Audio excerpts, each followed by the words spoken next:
Larry David has a message for his political doppelganger, Bernie Sanders. Drop out already. I thought when he had the heart attack that was going to be it. I wouldn't have to fly in from Los Angeles. But, you know, he's indestructible. Nothing stops this man, the comedian, who has memorably impersonated Mr. Sanders for years, told Stephen Colbert. If he wins, do you know what that's going to do to my life? It'll be great for the country, terrible for me. Sorry to curb your enthusiasm, Larry. But Mr. Sanders is doing pretty good in the Democratic race. See what I did there? Polling released this week of Iowa and New Hampshire voters shows Mr. Sanders in a virtual three-way tie with Joe Biden and Pete Buttigieg in the first nominating contests. It's a remarkable political revival for Mr. Sanders, one that even some of his closest advisors admit they couldn't have predicted. Remember, less than 4 months ago, the 78-year-old had a heart attack. It was the kind of perilous health situation that traditionally would doom a presidential candidate, particularly one who was already facing questions about his age. Not Mr. Sanders. In the final weeks before the Iowa caucuses, he's not just surviving but thriving.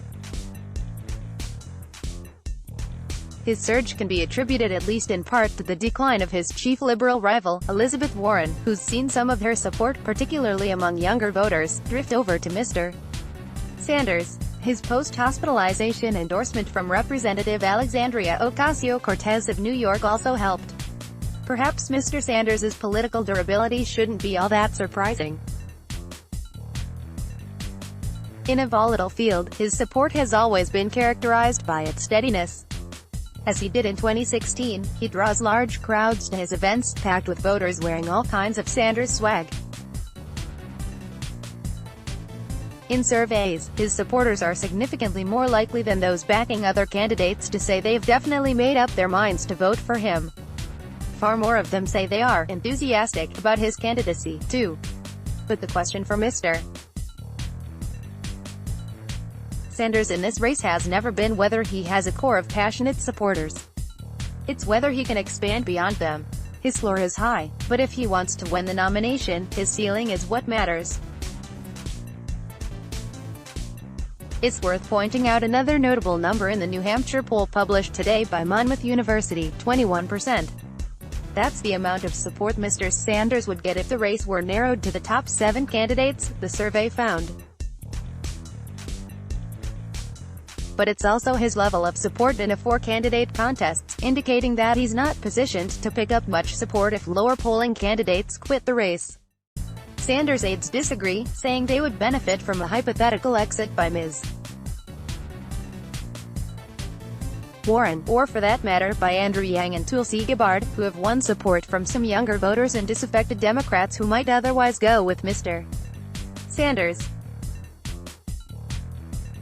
Mr. Sanders' campaign has also said that he picked up 300,000 new donors in the last 3 months of 2019, which his aides say shows he is expanding his base of supporters.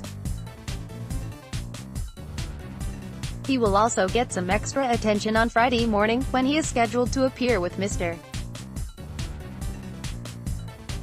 David on NBC's Today Show. Sanders' aides said, they also believe that, winning begets winning. Once candidates start winning primaries and caucuses, it will reshape the race, lending major momentum to whoever emerges victorious in those early voting states.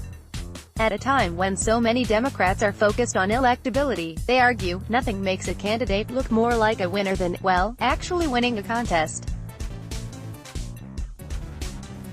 I suspect they're right. Results in the early states generally do change the balance of the primary. Whether those dynamics shift in Mr. Sanders' favor, however, remains to be seen. Drop us a line. We want to hear from our readers. Have a question? We'll try to answer it. Have a comment? We're all ears. Email us at onpolitics@nytimes.com. The week in impeachment. Congress has returned from its holiday break, and impeachment is back, sort of. Here's a look at where things stand right now, from our colleagues at the Impeachment Briefing newsletter. We're in impeachment purgatory. Last year ended with a bang, as the House voted to impeach President Trump on 2 charges, abuse of power and obstruction of the inquiry. But 2020 is off to a slow start. The next step, a trial in the Senate, can't begin until Speaker Nancy Pelosi formally hands over the articles of impeachment. She has delayed doing so in an attempt to negotiate with Senate Republicans over what the trial will look like, though the tactic hasn't yet won the Democrats any concessions, and some in her party are starting to get antsy. Senator Mitch McConnell is in control. We took a deep dive into Mr. McConnell's tactics in Wednesday's newsletter. The majority leader is a shrewd political operator who rarely squanders an advantage. With impeachment moving to the Republican-controlled Senate, he now gets to decide what shape the trial takes, whether new witnesses or evidence can be introduced, and even whether the Senate can immediately vote to acquit Mr. Trump. John Bolton said he was willing to talk, if subpoenaed. As President Trump's former national security advisor, Mr. Bolton would have first-hand knowledge of the president's Ukraine dealings, and other witnesses have testified that he strongly objected to the pressure campaign. Democrats are eager to force votes in the Senate trial on whether or not to call witnesses like Mr. Bolton. We spoke to Peter Baker this week about what Mr. Bolton might say. You can sign up for the impeachment briefing newsletter here. Seriously, here's the perfect gift for politics-obsessed chess masters. The symbolically empty podiums for the future Democratic nominees are a nice touch. Were you forwarded this newsletter? Subscribe here to get it delivered to your inbox. Thanks for reading. On Politics is your guide to the political news cycle, delivering clarity from the chaos.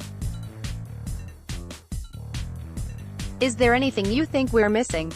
Anything you want to see more of? We'd love to hear from you. Email us at onpolitics@nytimes.com. Let's block ads. Why?